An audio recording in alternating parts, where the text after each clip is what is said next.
Hello student, कैसे हो आप सभी स्टूडेंट। इस वीडियो में हम सब क्लास 12th की जितने भी विद्यार्थी 18 फरवरी को साहित्यिक हिंदी का पेपर देने वाले हैं स्टूडेंट, उनके लिए हम सब साहित्यिक हिंदी का बहुत ही इम्पोर्टेंट वायरल पेपर लेकर आया हूं स्टूडेंट। इस वीडियो को शुरू से अंत तक जरूर देखिएगा, आप सब वीडियो को स्किप ना करिएगा। यदि आप वीडियो को शुरू से अंत तक देखते हैं तो मैं इस बात की गारंटी लेता हूं कि आप सब साहित्यिक हिंदी में बहुत ही अच्छा नंबर लाएंगे। ठीक है, तो मेरे प्यारे बच्चों, आप सभी का जो साहित्यिक हिंदी का जो पूर्णांक होने वाला है वो 100 नंबर का होने वाला है। और आप सभी के बोर्ड एग्जाम में जो आप सभी को समय मिलेगा वो 3 घंटे 15 मिनट मिलेगा। ठीक है, यहाँ पर आप सभी को अनुक्रमांक दर्ज करना है और यहाँ पर आप सभी को नाम लिखना है अपना। ठीक है, यहाँ पर आइए थोड़ा सा कुछ निर्देश पढ़ लेते हैं। यहाँ पर निर्देश में है स्टूडेंट कह रहा है कि प्रारंभ के 15 मिनट परीक्षार्थियों को प्रश्न पत्र पढ़ने के लिए निर्धारित है। ठीक है, यहाँ पर दूसरा निर्देश है कि इस प्रश्न पत्र में 2 खंड हैं, दोनों खंडों के सभी प्रश्नों का उत्तर देना अनिवार्य है। आइए हम यहाँ पर पहले खंड के क्वेश्चंस को हल करते हैं। ठीक है, यहाँ पर पहले क्वेश्चन कह रहा है कि श्रृंगार स्मंडन के लेखक के रचनाकार कौन है। ठीक है, पहला ऑप्शन है यहाँ पर नाभादास, दूसरा है यहाँ पर गोकुलनाथ, तीसरा है वैकुंठनाथ और चौथा है विट्ठलनाथ। ठीक है, तो मेरे प्यारे बच्चों, श्रृंगार स्मंडन के जो लेखक हैं वो कौन है? विट्ठलनाथ जी हैं। स्टूडेंट कौन है? विट्ठलनाथ जी हैं। ऑप्शन नंबर चौथा क्या है? राइट है। स्टूडेंट सारे क्वेश्चन बोर्ड एग्जाम के लिए बहुत ही इंपॉर्टेंट है, आप सब वीडियो को शुरू से अंत तक जरूर देखिएगा। चैनल पर नया चैनल को सब्सक्राइब जरूर कर लीजिएगा। ठीक है, यहाँ पर दूसरा नंबर खड़ा कर रहा है कि हिंदी साहित्य किस वर्ष में नई चाल में ढली।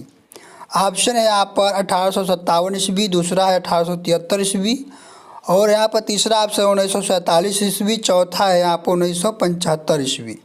तो इसका जो राइट आंसर है ऑप्शन नंबर 2 है, सन 1873 ईस्वी में हिंदी नई चाल में ढली, ये भारतेंदु युग जी कहे थे। ठीक है, यहाँ पर तीसरा क्वेश्चन करा है कि हजारी प्रसाद द्विवेदी का जन्म किस जनपद में हुआ था, यानी किस जिले में हुआ था। तो आप सभी को पता है कि जो हजारी प्रसाद द्विवेदी का जो जन्म हुआ था वो बलिया जिले में हुआ था। कहाँ हुआ था? दुबे का छपरा बलिया जिले में हुआ था। ठीक है, यहाँ पर घ वाला क्वेश्चन करा है कि जयशंकर प्रसाद की कृति है।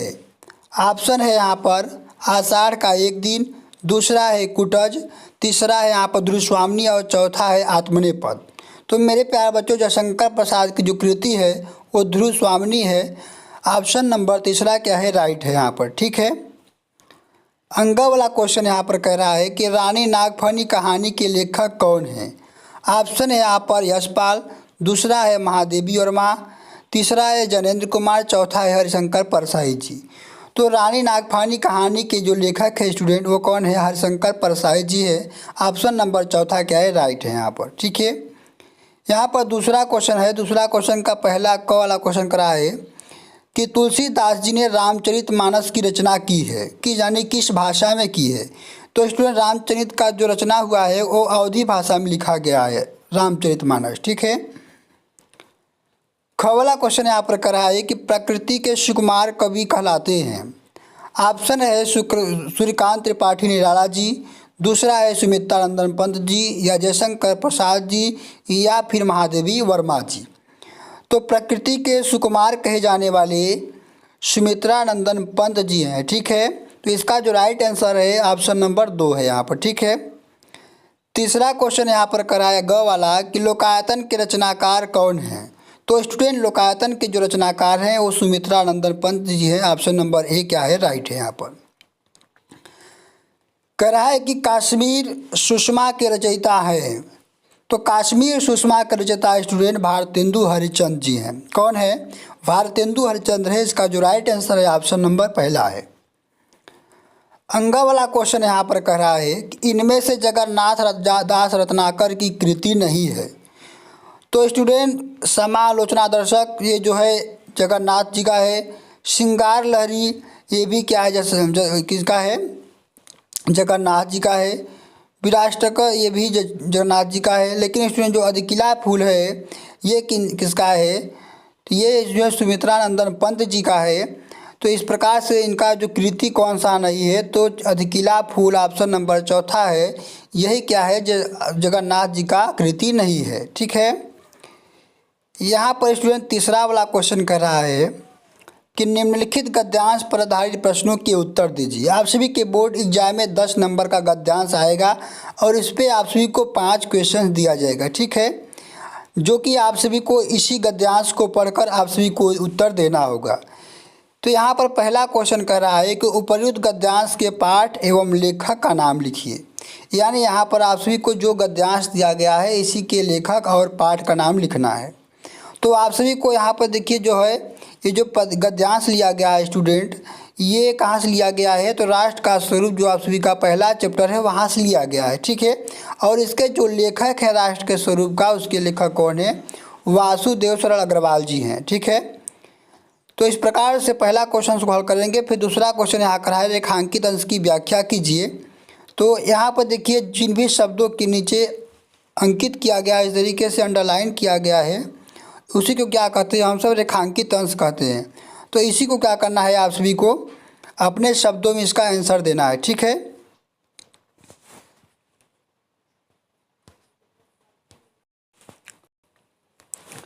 इसी प्रकार से आप सभी को सभी क्वेश्चंस को हल करना है। यहाँ पर फिर आप सभी को अथवा में एक गद्यांश दिया गया है, सेम उसी प्रकार जिस प्रकार से मैंने पहले गद्यांश को बताया है, सेम उसी प्रकार आप सभी को दूसरे गद्यांश को भी हल करना है। ठीक है, आते हैं अगले क्वेश्चन की ओर। यहाँ पर अगला क्वेश्चन चौथा वाला कह रहा है कि निम्नलिखित पद्यांशों पर आधारित प्रश्नों के उत्तर दीजिए। तो यहाँ पर आप सभी के पास एक पद्यांश दिया गया है जिसमें इसमें भी क्या है, 5 क्वेश्चन आप सभी के पास दिया गया है। ठीक है, और इसमें भी पहला क्वेश्चन करा है कि पद्यांश के शीर्षक और कवि का नाम लिखिए। तो ये जो आप सभी को सबसे पहले इस पद्यांश को पता करना होगा पढ़ के कि ये पद्यांश लिया कहाँ से गया है। तो जैसे यहाँ है कि तरन तनुजा तर तमाल तरुवर बहुछाए, तो स्टूडेंट जो पद्यांश है आप सभी का, ये भारतेंदु हरिचंद जो लिखे हैं यमुना छवि, वहाँ से लिया गया है। ठीक है, तो आप सभी यहाँ पर शीर्षक का नाम यानी पाठक का नाम लिखेंगे, इसका क्या लिखेंगे, यमुना छवि, और कवि का नाम क्या लिखेंगे, भारतेंदु हरिचंद जी हैं। ठीक है, सेम इसी प्रकार इसमें भी रेखांकित अंश की व्याख्या करना होगा और इस पद्यांश के अनुसार आप सभी को इन सभी क्वेश्चनों का हल करना होगा। ठीक है, आइए यहाँ पर अथवा वाला क्वेश्चन देखिए, इसमें भी क्या है, इसमें भी आप सभी को सेम उसी तरीके से हल करना है। इसमें भी करा है प्रश्न पद्यांश के कविता और शीर्षक का नाम लिखिए। तो ये जो पद्यांश है स्टूडेंट, ये आप सभी के श्रद्धा मनुष्य लिया गया है, जिसके लेखक कौन है, जयशंकर प्रसाद जी हैं। इससे उसी तरीके से आप सभी को इसको भी हल करना है। ठीक है, यहाँ पर 5वां वाला क्वेश्चन कह रहा है कि निम्नलिखित में से किसी एक लेखक का जीवन परिचय देते हुए उनकी प्रमुख कृतियों का उल्लेख कीजिए। यहाँ पर आप सभी के पास 3 लेखक दिए गए हैं, वासुदेव सरल अग्रवाल जी हैं, पंडित दीनदयाल उपाध्याय जी हैं और हरिशंकर प्रसाद जी हैं। तो तीनों में से किसी एक लेखक का आप सभी को साहित्यिक परिचय लिखना है। ठीक है, सेम उसी प्रकार यहाँ पर ख वाला क्वेश्चन कर रहा है कि निम्नलिखित कवियों में से किसी एक कवि का साहित्यिक परिचय देते हुए उनकी प्रमुख कृतियों का उल्लेख कीजिए। इसमें आप सभी को 3 कवि दिए गए हैं, महादेवी वर्मा जी हैं, रामधारी सिंह दिनकर जी हैं और अज्ञे जी हैं। तो तीनों में से किसी एक कवि का क्या करना है, आप सभी को साहित्यिक परिचय लिखना है। यहाँ पर अगला क्वेश्चन 6वां वाला कर रहा है कि कर्मनाशा की हार अथवा बहादुर कहानी के प्रमुख पात्र का चरित्रण कीजिए, या फिर अथवा में यहाँ पर कह रहा है कि लाठी कहानी के तत्वों पर प्रकाश डालिए। ठीक है, तो आप सभी को यहाँ पर 3 कहानी दिया गया है, बहादुर है, कर्मनाशा की हार है और यहाँ पर लाठी है।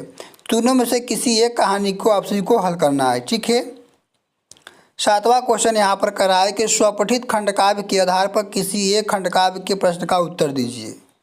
तो आप सभी को जो आपके ज़िले में जो भी खंडकाव्य चलता है उसका ही आप सभी को क्या करना है, आंसर देना है। ठीक है,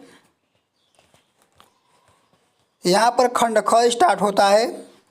खंड ख में यहाँ पर 8वां क्वेश्चन करा है कि निम्नलिखित संस्कृत गद्यांशों में से किसी एक का 7 संदर्भ हिंदी में अनुवाद कीजिए। ये आप सभी के बोर्ड एग्जाम में 7 नंबर का आएगा। 2 नंबर आप सभी को मिलेंगे इसका संदर्भ लिखने पर और 5 नंबर मिलेगा जब आप हिंदी में अनुवाद करते हैं, यानी पूरे 7 नंबर आप सभी को मिलेंगे इससे। ठीक है, तो सबसे पहले इसमें आप सभी को संदर्भ लिखने के लिए ये पता करना होगा कि ये जो गद्यांश है संस्कृत का, ये लिया कहाँ से गया है। क्राय क्रमेण च मथुरा दागतेभ्य जनेभ्य। ठीक है, तो स्टूडेंट ये जो आप सभी का संस्कृत श्लोक है ये महर्षि दयानंद पाठ से लिया गया है। ठीक है, इस तरीके से आप सभी को हिंदी में इसका अनुवाद कर देना है। यहाँ पर ख वाला क्वेश्चन करा है कि निम्नलिखित संस्कृत श्लोक में से किसी एक का 7 संदर्भ हिंदी में अनुवाद कीजिए।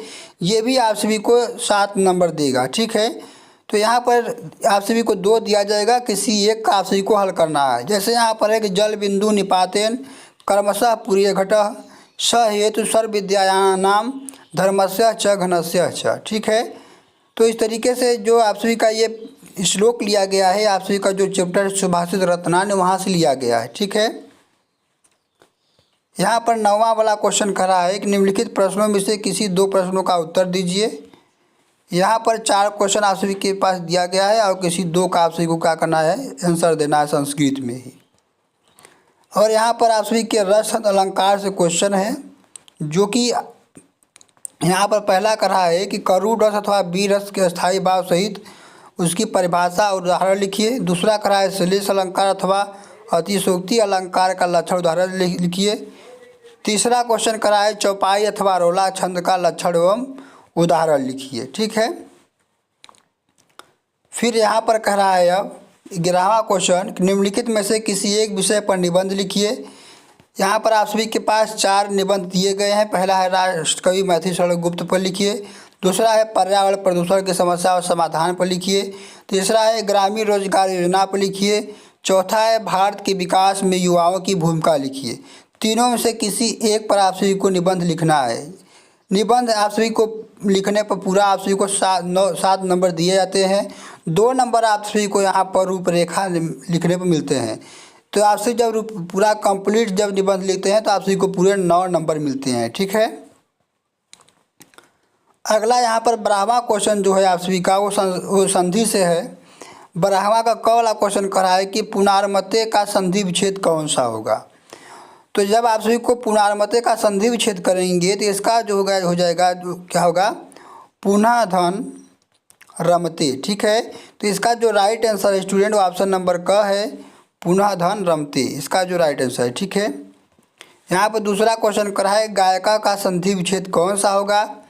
तो इसका जो राइट आंसर हो गए धन एका होगा। ठीक है, गायिका का संधि विच्छेद क्या होगा, गए धन एका।